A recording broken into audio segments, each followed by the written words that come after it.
पिछले 1-2 दिनों से लगातार मौसम में बदलाव देखने को मिल रहा है, तो वहीं अब अगले 3 दिन तक मौसम और भी परिवर्तनशील होगा।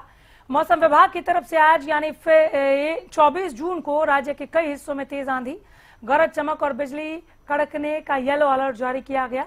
मौसम विभाग के अनुसार पंचकुला, अंबाला, यमुनानगर, कुरुक्षेत्र, कैथल, करनाल और जींद में 40 से 50 किलोमीटर प्रति घंटे की रफ्तार से तेज धूल भरी हवाएं चलने और गरज चमक के साथ हल्की बारिश की संभावना है। सिरसा, फतेहाबाद, हिसार और भिवानी जैसे पश्चिमी जिलों में मौसम मुख्य रूप से शुष्क रहेगा, हालांकि कुछ स्थानों पर आंशिक बादल छाए रह सकते हैं। इस बीच 25 जून यानी कल से प्री मानसून एक्टिव होने की संभावना है। मौसम की आंख मिचौली से जहां लोगों को परेशानी उठानी पड़ रही है, कभी धूप तो कभी बरसात से लोग कहीं ना कहीं परेशान होते नजर आ रहे हैं और लगातार अब अस्पताल के चक्कर लगाने पड़ रहे हैं। वहीं पर हेल्थ एक्सपर्ट की राय माने तो इस बदलते हुए मौसम में लोगों को एहतियात बरतने होंगे, साथ ही साथ कहीं ना कहीं खाने का भी कहीं ना कहीं ख्याल रखना होगा। ऐसे में मसालेदार खानों से परहेज करना होगा, क्योंकि मसालेदार खाना आपकी पाचन क्रिया को डिस्टर्ब कर सकता है और आप कहीं ना कहीं अस्पताल जाने के लिए मजबूर हो जाएंगे। ऐसे में तमाम लोग मौसम के जो सब्जियां और फ्रूट हैं उसका अधिक से अधिक सेवन करें। इतना ही नहीं, मौसम विभाग के अधिकारियों की माने तो आने वाले दिनों में तेज तूफान के साथ बरसात आने की भी संभावनाएं जताई जा रही है, जिससे कि लोगों को एक बार फिर गर्मी से राहत जरूर मिलेगी, लेकिन उससे पहले लोगों को एहतियात बरतने जरूरी होंगे। गुरुग्राम से कैमरामैन राहुल के साथ संजय राठौर। हरियाणा प्रदेश के 7 जिलों में मौसम विभाग ने बरसात व आंधी का अलर्ट जारी किया है।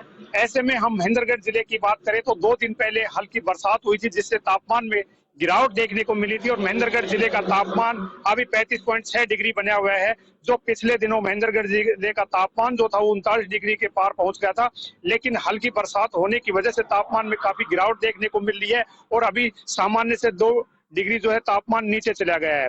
मौसम विभाग का फिलहाल यही कहना है कि आने वाले अगले 2 दिनों में भी प्रदेश के कई जिलों में हल्की से मध्यम बरसात होने की संभावना है और 2 से 3 डिग्री और तापमान में गिरावट देखने को मिल सकती है।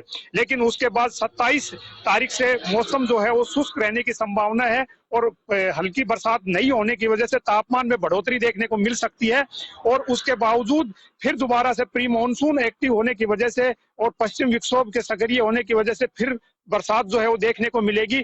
लेकिन फिलहाल की हम बात करें तो लगातार जो बरसात हो रही है उससे किसानों के चेहरे पे भी खुशी है। किसानों ने जो फसल लगाई थी उसमें काफी हद तक जो है ना फायदा होने की उम्मीद जो है वो दिखाई दे रही है और दूसरा तापमान में भी काफी गिरावट होने की वजह से लोगों को गर्मी से भी राहत मिली है। लेकिन मौसम विभाग का यही कहना है कि जब हल्की आंधी चलती है तो उसमें लोगों को सावधान रहने की जरूरत है और पेड़ों और बिजली के खंभों के नजदीक ना रहे और अपने आप को बचाकर रखे, क्योंकि जब तेज हवाएं चलती हैं 50 से 60 किलोमीटर प्रति घंटे की रफ्तार से, तो ऐसे में पेड़ों के टूटने का खतरा रहता है और जिससे कोई जन हानि होने की भी संभावना है। तो फिलहाल लोगों को यही सलाह दी जा रही है कि अगले 2 दिन में यदि उन्हें कहीं लंबी यात्रा पे जाना है तो ये लंबी यात्रा पे जाने से बचे और जब आंधी और तूफान आता है तो ऐसे में अपने आप को सुरक्षित जगह पर रखे। हरियाणा न्यूज के लिए कनीना से राजीव सुल्तानिया। आपके शहर का तापमान देखिए, ग्राफिक्स के जरिए आप तक हम पहुंचा रहे हैं। सबसे ज्यादा तापमान सोनीपत में 37 डिग्री दर्ज किया गया और पलवल में भी लगभग 37.8 यानी लगभग 38 डिग्री तापमान दर्ज किया गया। पलवल शुरू से ही गर्म रहा है। मौसम परिवर्तन में भी ये गर्माहट ज्यादा ही है, कम होने के बाद भी। एक बार फिर से सोनीपत, गुरुग्राम, यमुनानगर, कैथल, नारनौल और झज्जर के तापमान न्यूनतम और अधिकतम के तौर पर आप तक हम पहुंचा रहे हैं। फतेहाबाद और सोनीपत में न्यूनतम और अधिकतम तापमान दोनों ही ज्यादा है।